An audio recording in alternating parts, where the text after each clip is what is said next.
One of the most interesting stories of the Revolutionary War is the story of a runaway slave named Henry Washington. Born on the Gambia River around 1740, Henry Washington, his real name is unknown to us, was captured and sold into slavery sometime before 1763. He subsequently became the property of George Washington and was a groom in the stables at Mount Vernon.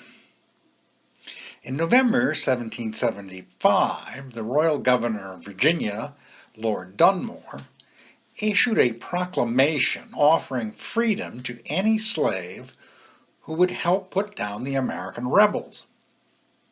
That December, George Washington, commanding the Continental Army in Massachusetts, received a report from his cousin Lund that Lord Dunmore's proclamation had stirred the passions of Washington's own slaves.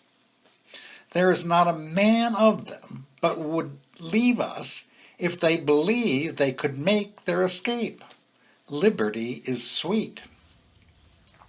In August 1776, a month after the signing of the Declaration of Independence, Henry Washington made his escape from Mount Vernon, making his way to the British lines and joining Lord Dunmore's all-black Ethiopian regiment. With several hundred men under arms, the Ethiopian regiment fought for the crown and the freedom of all blacks in slavery under the regimental motto, "Liberty to slaves." Lord Dunmore's forces were overwhelmed in Virginia, and the Ethiopian regiment disbanded.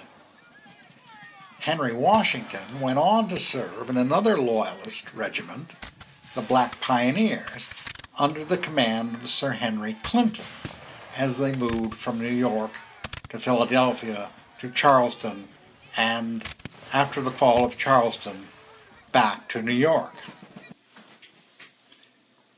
In 1782, a provisional treaty granting the American colonies their independence was signed by Great Britain. As the British prepared for their final evacuation, the Americans demanded the return of runaway slaves under the terms of the peace treaty. The British refused to abandon black loyalists to their fate. Some 4,000 black loyalists who had served the crown during the war, together with their families, were listed in the so-called Book of Negroes. Those lucky enough to make the list sailed to freedom in Canada and England. Among them was Henry Washington.